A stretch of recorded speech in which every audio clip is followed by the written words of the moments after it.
Hello, everyone. Welcome, welcome. How are you guys today? Hello, Epic and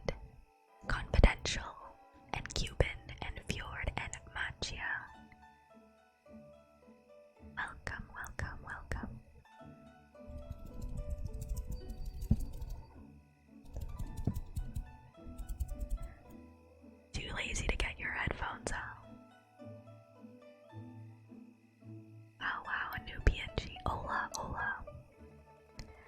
Okay, so as the title suggests, today I'm going to be role-playing as Xingqiu.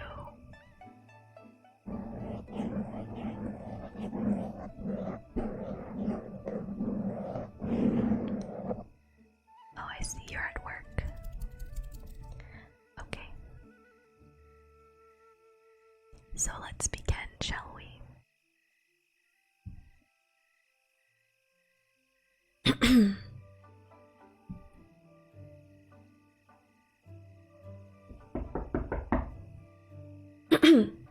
You may enter. My liege, it's you. I'm so happy you could come by. I apologize for having called you here despite your busy schedule. Are you sure you don't mind? All right then. Don't expect me to be reserved in our encounters tonight. Again, I'd like to properly thank you for making your way here. So I've had the servants prepare dinner. It should be ready at about 7:15. For now, I suppose we can pass the time by playing some card games? Come, sit by me. Oh, I almost forgot. Where are my manners? Allow me to pour you a glass of tea.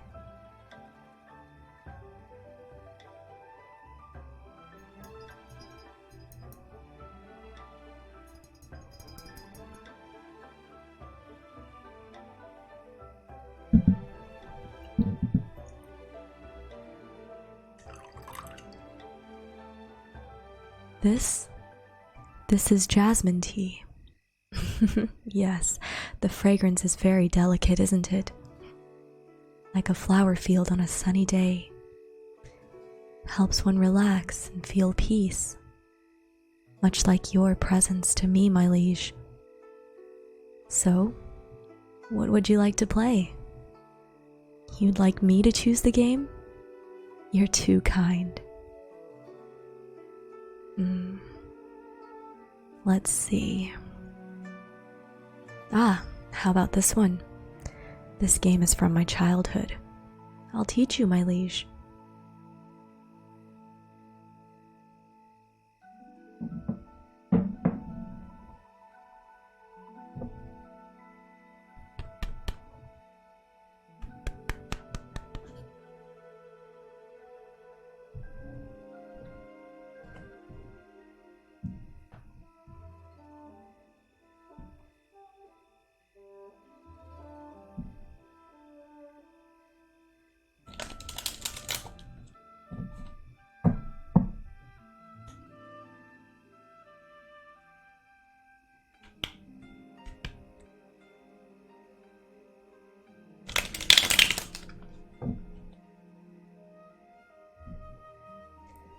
We place the full deck in the middle of the table.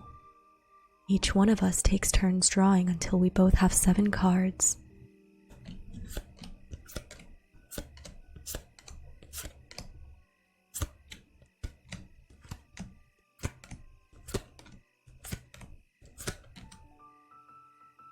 All right. Now, we pick any one of the cards from the deck and turn it over. Let's see what it is. 10 of hearts. So our ruling suit for this game will be hearts. The suit is very important. We place the 10 of hearts underneath the whole stack. Any heart suit card will be stronger than any other suit card even if the number is larger. But within the hearts, the larger numbers will still be more powerful than the lower ones. The order goes as follows from lowest to highest. 2, 3, 4, 5, 6, 7, 8, 9, 10, Jack, Queen, King, and the largest being the ace. Are you following, my liege? I knew you'd get it. You're so smart. Now, from our choice of 7 cards, We can take turns battling each other. Each round will be either one of us on the offense and the other on the defense. I'll play first just to show you how it works. Last time I played this with Chongyun and Xiangling, it ended up with Xiangling trying to make Chongyun eat a chili pepper as a Batsu game. I can't say I didn't tease Yunyun about it either. He did lose in the end. Oh, yeah, this game can go up to 4 players. I hope to play it with you, Yunyun, and Xiangling one day. Would you like to do that too? Hu Tao? She's just so busy these days, she can't seem to catch a break.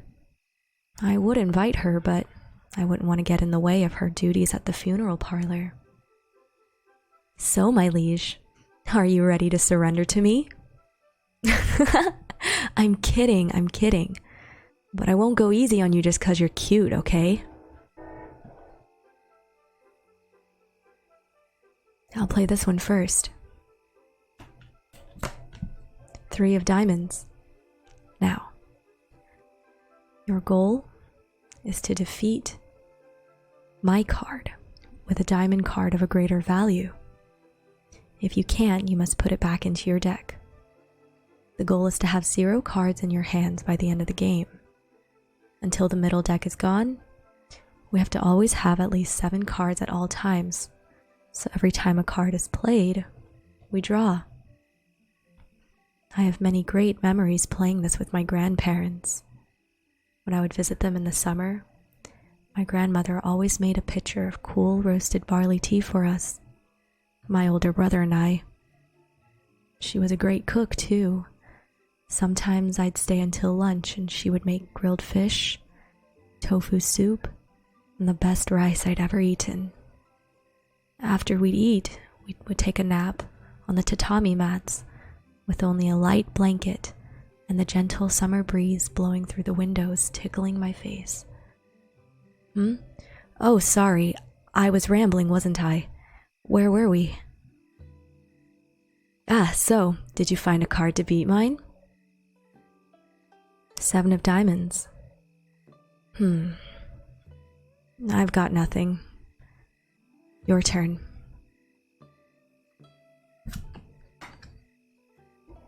My liege, you sure you want to play that? It is ill-advised, but I would never insult your disposition. And although I'd lose the round, I'd better put that into my own deck. It's a fairly high-value card after all.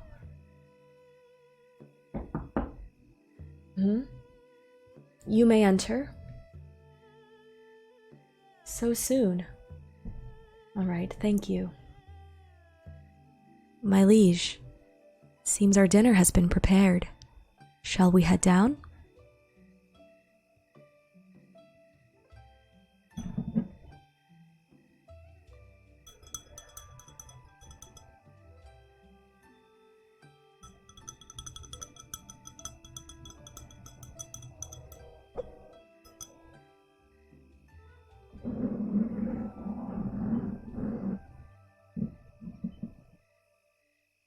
How did you enjoy your meal?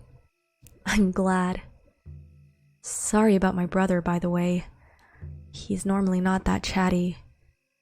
We are going to have a bit of a problem if he's taken an interest in you.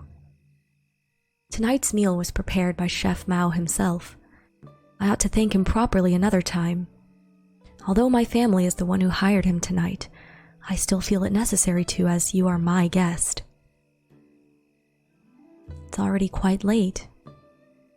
I won't bore you with our card game from earlier, but if you would like to continue, then by all means. You must be very tired, though. Yes, I believe it's best if we draw a bath and prepare for the evening. So, I don't know the best way to ask this, but would you like to share a bed with me? I'm sorry. Forget I said anything. I'm out of sorts today. I really What? You want to? Okay. I'll have someone draw up your bath. Please excuse me. My liege? What's the matter? You want to what? Share a bath too? I don't think that's... Maybe we can do it another time. No, it's not that. You're just fine. You're perfect, really. I don't think I'm ready for that yet. Wait right here, I'll be right back.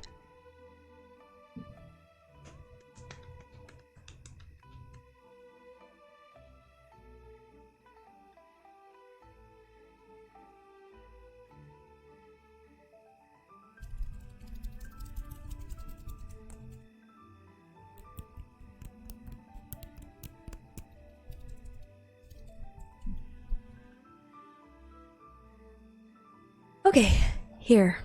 The first volume of Legend of the Shattered Halberd for your reading pleasure in the bath. It's one of my favorite books. I hope you'll find it enjoyable.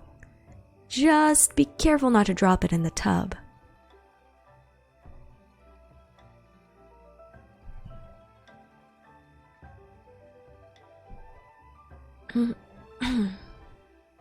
Welcome back.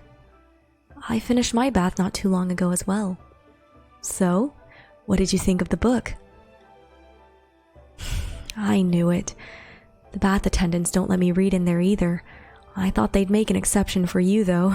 Sorry about that. How about I read it to you? Consider it a bedtime story. Yeah? Okay. Here, get under the covers.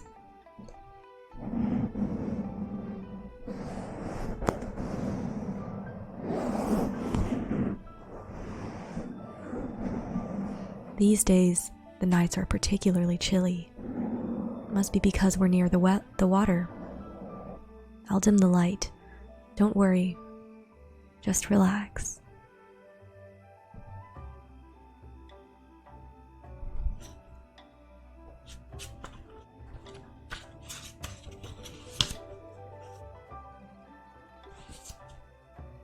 Let's begin. Legend of the Shattered Halberd by Mr. Nine. Read by yours truly, Xingqiu of the Feiyun Commerce Guild.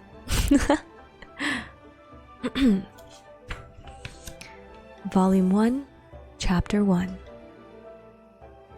In ancient times, when Axis Mundi was unobstructed, there were 9 realms, each a world of its own. The realm of humans was known as Zhongzhou, while the gods reside in Shenxiao. At the end of the last calamity, a war between the gods broke out.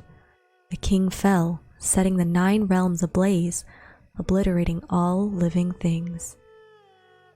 The realms have now been born anew. Life again thrives.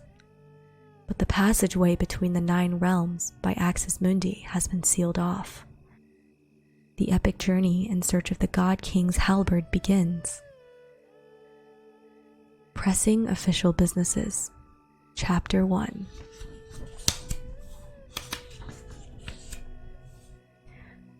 I am the great and glorious General Wei Yang, a emissary of the Imperial Court on a royal mission. I demand that you step aside at once. General? So the great and glorious is a military rank now, huh? I thought it was a civil office. Mir responded with not a moment's hesitation. Wei Yang's face turned bright red. Oh, an ignorant borderland heathen seeks to educate me on the matters of the court? Mir was unfazed.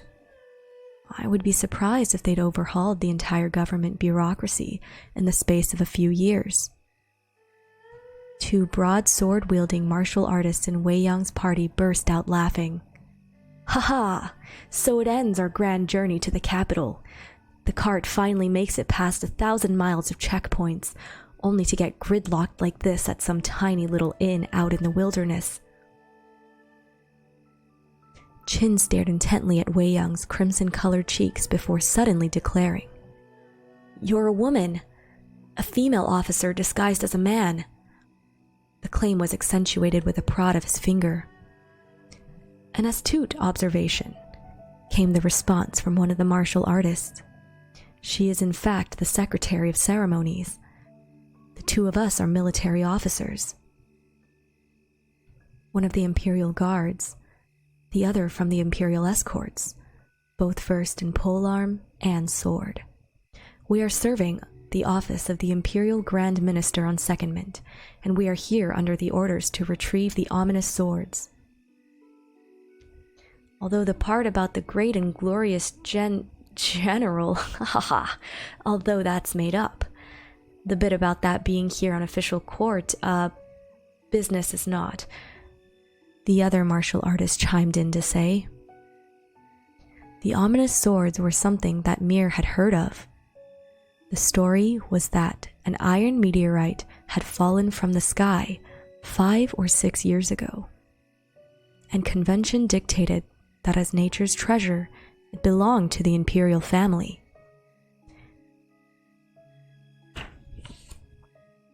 However, a swordsmith by the name of Feng had taken it for himself and used it to illegally cast 9 swords. It was said that the ominous swords were cursed by the meteorite and could drain people's intellect. Naturally, they had caused quite the stir in martial artist circles.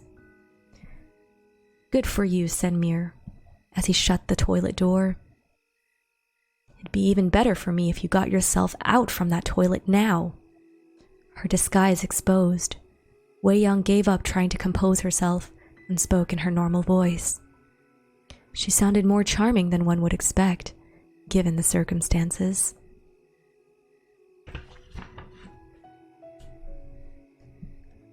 Officer Wei Yang is a cultured lady of the court. Unlike us, she cannot resolve her pressing official business by simply finding a discreet spot in the wild. Please hurry up. Mir washed his hands and exited the toilet, then sat down at the table with 2 martial artists. It is not at every border town that we encounter one so familiar with court affairs. The one that seems to be the Imperial Escort officer sizes up Mir. "Might I inquire as to your personal history?" "My father, Mi Ting-ren, was minister of the imperial banquets. He was framed for embezzlement of funds intended for the imperial cuisine. He then resigned from his old post and returned home." Mir paused to scratch his chin before continuing.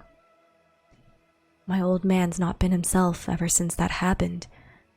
I still intend to go back to the court one day and clear the Mi family name."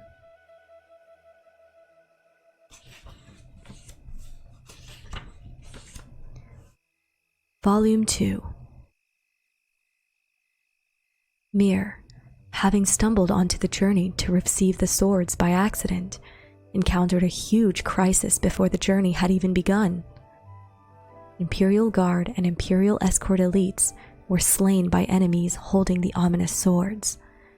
Amidst grave danger, Mir recalled a spell taught by his father.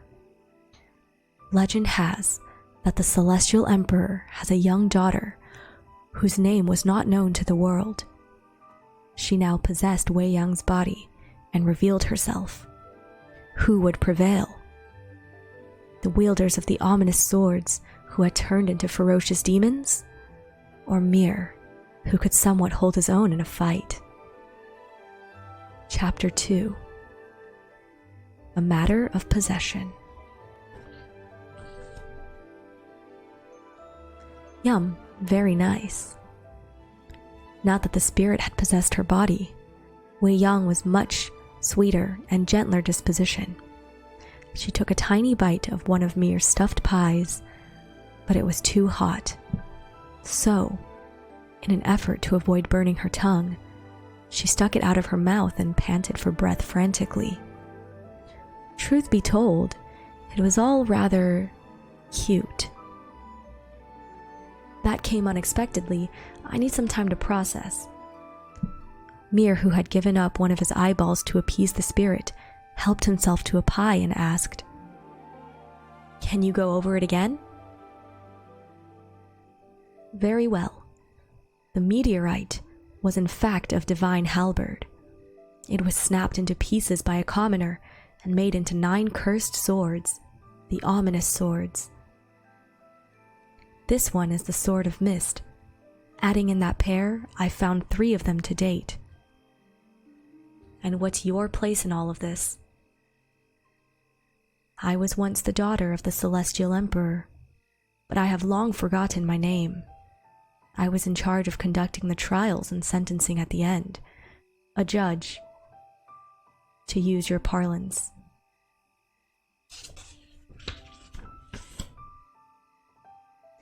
Since the Court of Imperial Entertainments was responsible for sacrifices and offerings, Mir's father had forced him to learn every last detail and word uttered in every known court ritual. And because most rituals involved encounters with bizarre forces and temperamental deities, he also knew a thing or two about how to deal with them. For instance, he knew that deities tended to be guarded by their names closely, for knowledge for a deity's true name allows a human to exercise absolute control over them. So he wasn't convinced this one had simply forgotten her name. So the court wants to retrieve the swords to reconstruct the divine halberd? Mir forced himself to entertain the responsibility of this line of inquiry. I don't know. The master of this body knows nothing else. She is just deeply angry. She wants to prove herself. Wei Yang puts her hand on her chest. So what's the next step? Do I have to perform some sort of farewell ceremony for you? Mir stroked the bandaged and sightless eye. And then, do I get my eye back? Give me my name. She raised her head, oblivious to the crumbs at the edge of her mouth. Don't be ridiculous. The Imperial Civil Service examinations are overseen in person by the Emperor himself. How will I claim the title of Minister of Imperial Banquets with only one eye? Well, I have things to reclaim too. The remaining pieces of the divine halberd, she responded. Otherwise, this world and everything in it is going to burn in hellfire. Mir kept looking at her, but did not respond. You do not need to go with me, but with the fate of all living things at stake. Please allow me to hold on to your eyeball for the time being.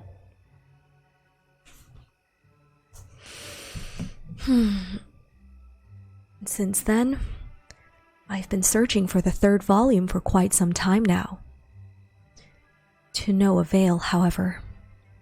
So we simply leave it at that.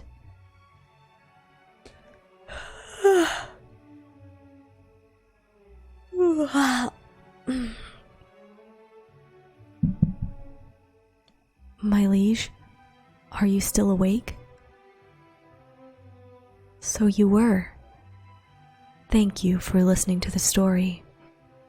It's quite the entertaining read.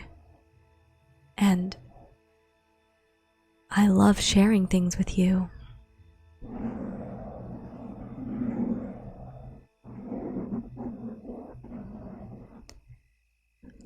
I really admire you.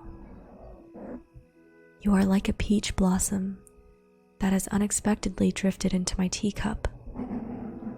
And although you are not supposed to be there, it is the fact that you are which makes the moment so beautiful and special to me. You float on the surface like a small boat, beckoning me to you for adventure. I love being with you. I don't think you know just how important you are to me. Thank you. for existing. And you're asleep. This is precisely your charm, my liege. So cute.